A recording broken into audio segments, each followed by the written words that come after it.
Жолда жолы болар ұстамдының, білім діні замандасым құптар бүгін. Ат басындай алтынға ауыстырмас, ол менің мамандығым, ұстаздығым. Көк туын желбіреткен егемен елімізді өркениетке жетелейтін білім бастауында мектеп. Ал сол мектепте жас ұрпақты бойына білім негізін, мәңгілік іргетасын қалаушы ұстаздар тұрады. Шәкірт ұстазға қарап өседі. Ол ұстазының білімін, берген тәрбиесін, кеңесін алады.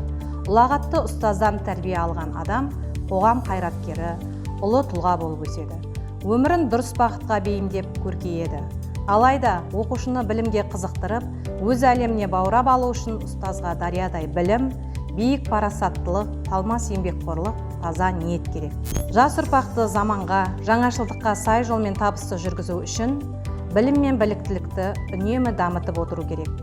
Еліміздегі білім беру жүйесімен шектеліп қана қоймай, Ресей, Түркия, Әзербайжан елдерінің білім беру жүйесі және технологияларымен өз білімімді дамытып жетілдірудемін.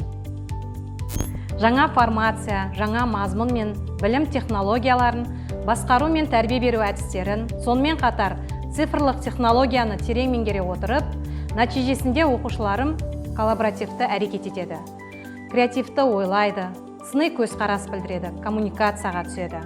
Еңбек жолымда оқушыларымды шығармашылыққа баулу, ізденімпаздық дағыны қалыптастыру мақсатында өзіміздегі өлкедегі өндірістерге оқушыларымды апарып, өндіріс барысын таныстырып, зерттеушілікке баулып келемін. Білікті ұстаз шабыттандырады, ізденіске баулиды дейді. Өйткені қазіргі жас буын еліміздің келер күнгі келбеті. Педагогтық шеберлік дарынды талант емес, үйрену, ізденудің нәтижесі. Сондықтан оқушыларымды ғылыми жұмыстар жазғызып, ізденімпаздыққа баулып келемін. Нәтижесінде оқушыларым бүгінгі таңда қалалық, облыстық, республикалық байқау, олимпиада, ғылыми жобалардың жүлдегерлері.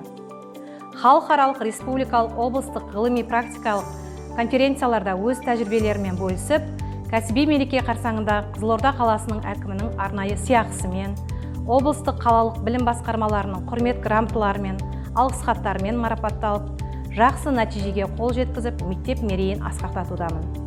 Абай атамыз айтқандай, толық адам тұлғасын қалыптастыра алсаң, міне нағыз заманауи ұстаздық мұрат мақсатың осы болмақ. Мұғалім кез келген жағдайда білім шырағын сөндірмейтін ағартушы. Сондықтан ол атақсыз ақ аты әйгілі тау тұлға.